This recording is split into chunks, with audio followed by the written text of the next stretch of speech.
Thrissur corporation 17-ാം വാർഡിൽ African ഒച്ച ശല്യം രൂക്ഷമാണ്. ഇത്തരം ജീവികൾ മനുഷ്യന് ഉപദ്രവമുണ്ടാക്കുകയും മാരകമായ മസ്തിഷ്ക ജ്വരം വരുത്തുകയും ചെയ്യുന്നുവെന്ന് പ്രശസ്ത പരിസ്ഥിതി പ്രവർത്തകൻ കാവിൽ രാജു പറയുന്നു.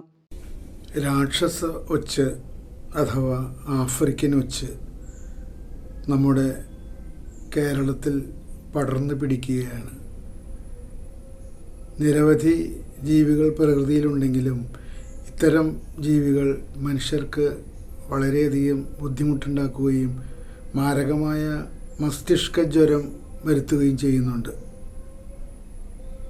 വീടുകളിലേക്കും ആക്രമിച്ചിരിക്കുന്നു. പരക്കെ സ്വന്തമായിട്ട് എൻ്റെ വീടിൻ്റെ കാര്യം പറയുകയാണെങ്കിൽ എൻ്റെ മതിലിൻ്റെ മുകളിൽ നിറയെ ദിവസവും 10-25 വന്ന് കൂടിയിരിക്കുകയാണ്.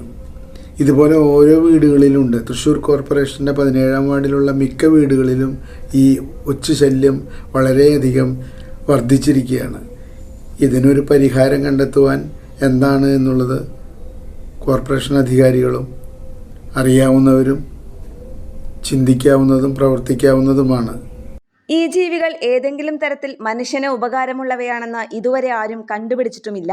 എന്നാൽ ഉപദ്രവങ്ങൾ ഏറെയാണ് താനും. ഫലവൃക്ഷങ്ങളിലും പച്ചക്കറികളിലും കടന്നുകയറി കായ്ഫലങ്ങളുടെ നീരുറ്റി കുടിക്കുന്ന ഇവ മൂലമുള്ള ദുരിതം ഏറിവരികയാണ്.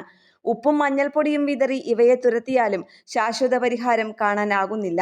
തൃശൂർ കോർപ്പറേഷൻ വേണ്ട നടപടികൾ സ്വീകരിക്കണമെന്നും കാവിൽ രാജ് പറഞ്ഞു. കേരള പ്രണാമം ന്യൂസ്, തൃശൂർ.